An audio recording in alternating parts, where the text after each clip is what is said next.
Hello, in this video we will discuss about the embryology day 1 to 13. It means the 2 week is involving the embryological process. So let's begin to understand from the reproductive system of female.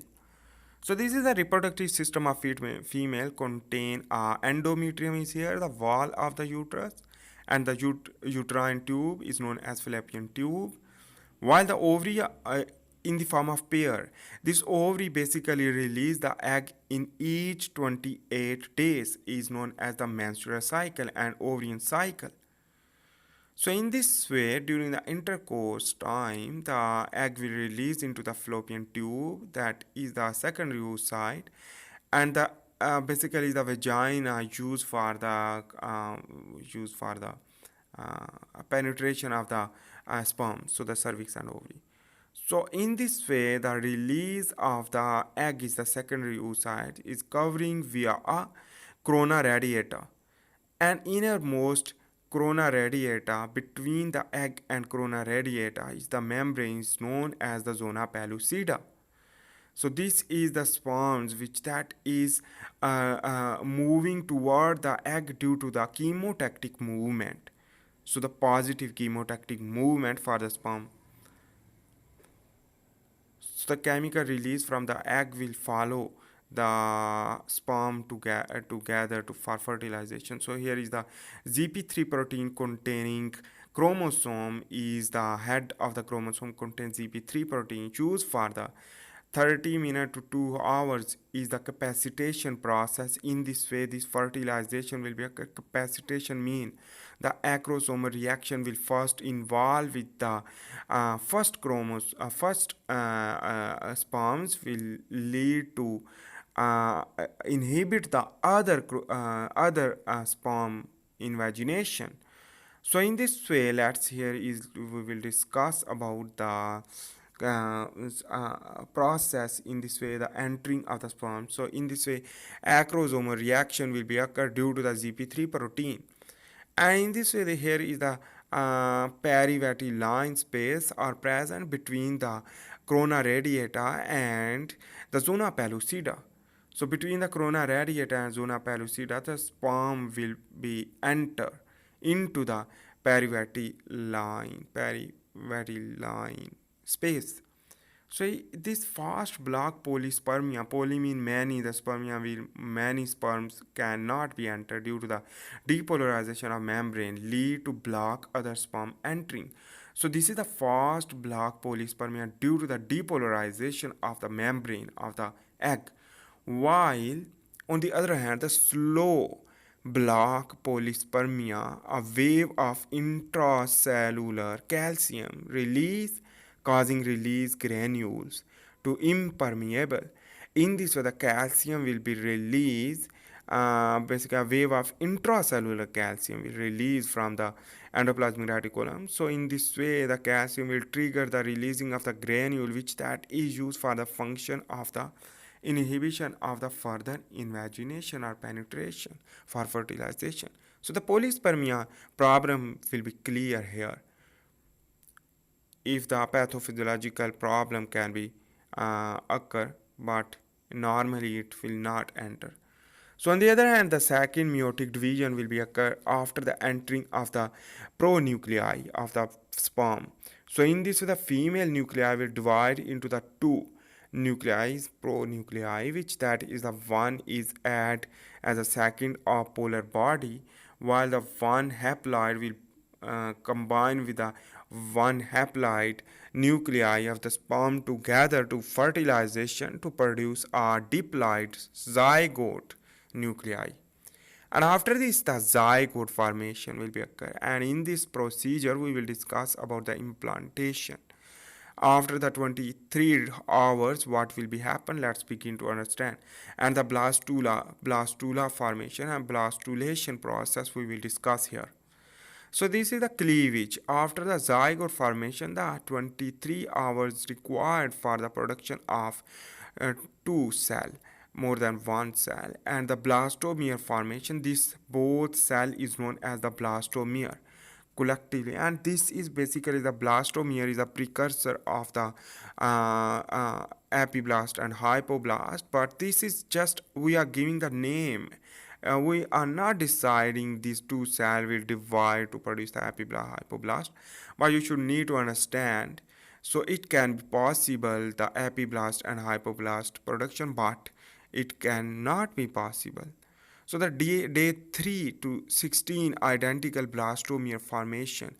Identical blastomere formation is the basically the morula formation. In this way, the each cell is equal in size and equal their function and different things. So it's require the day 3 to 16 identical day 3 to produce 60 identical blastomere. So it's contain of our nourishment the uterine milk will produce, which that will enter into for the morula, more growth of the morula and more production of the cell, more mitosis. So this all thing is going through mitosis.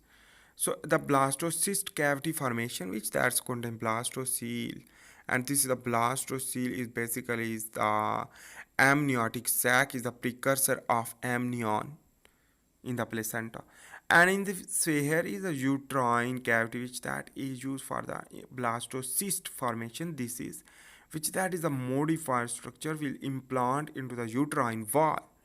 After this uterine wall, the zona pellucida hatches.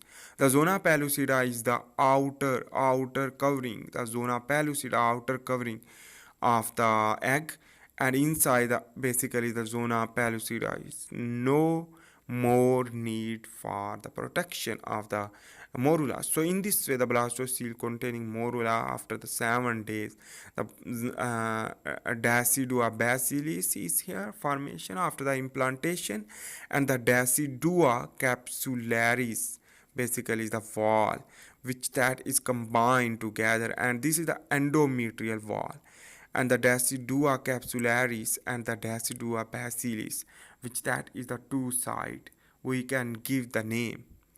So after this, the second week of the development, the blastocyst, which that is basically implant and further growing on and via a mitosis, and this is the endometrium.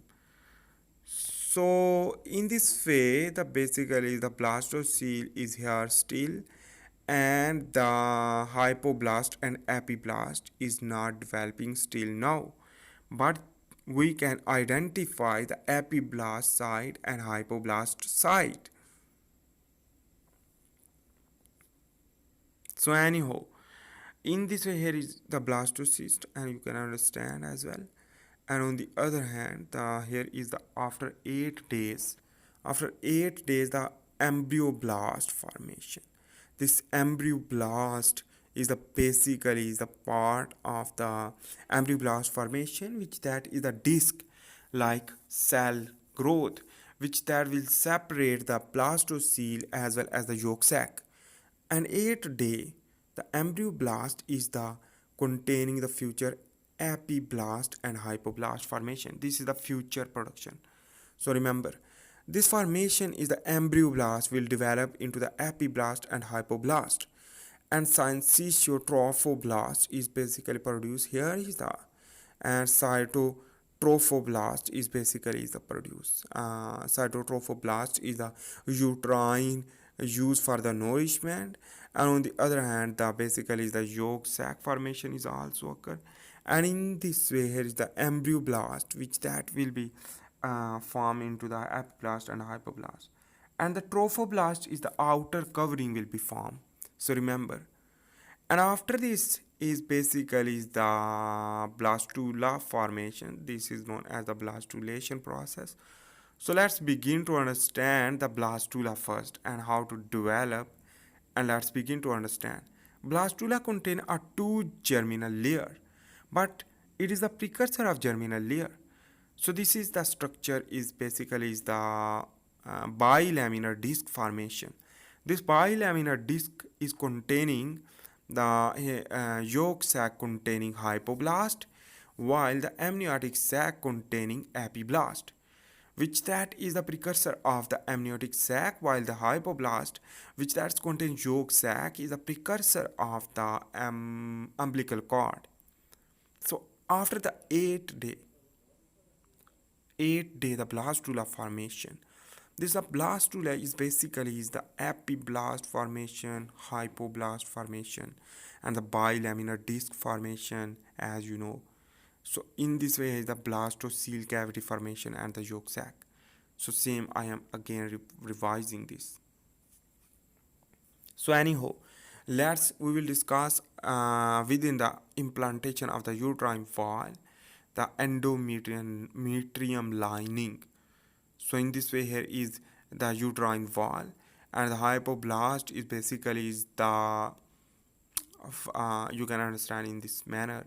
So this is the cross section of the embryo. This is the blastula. This is the cross section of the blastula. We are understanding. So remember.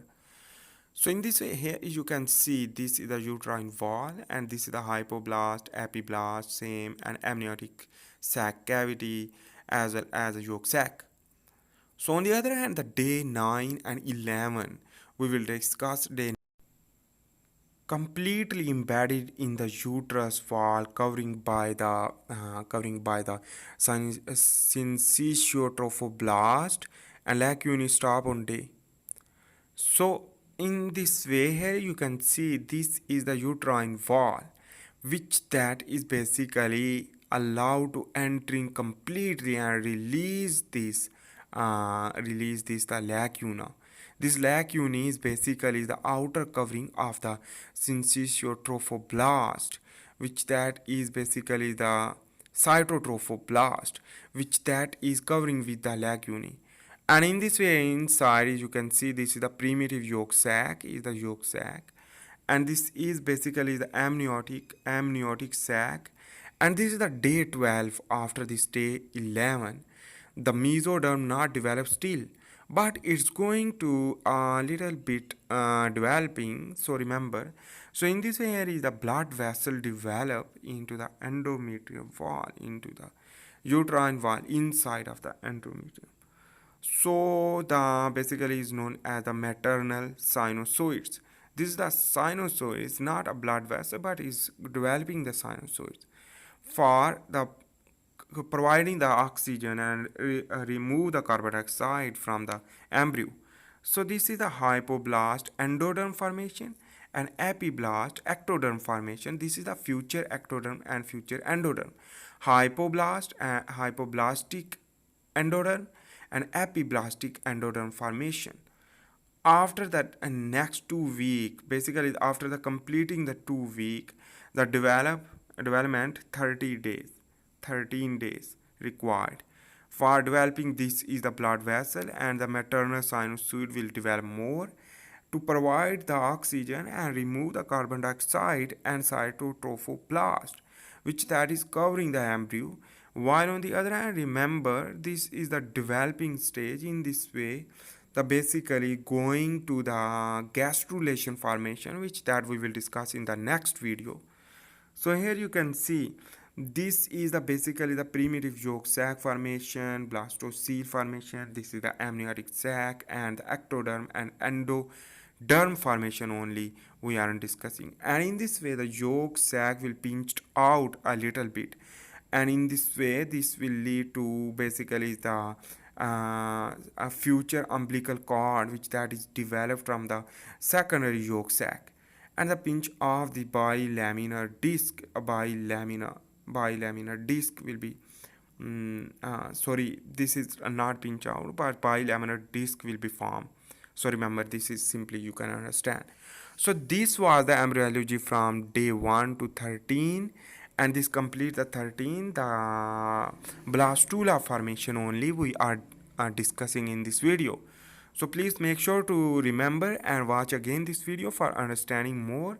And next video we will discuss about the gastrulation. So I hope you are liking this video, and if you like this video, please make sure to subscribe, like, and share to your friends, and support me with like and only one subscribe.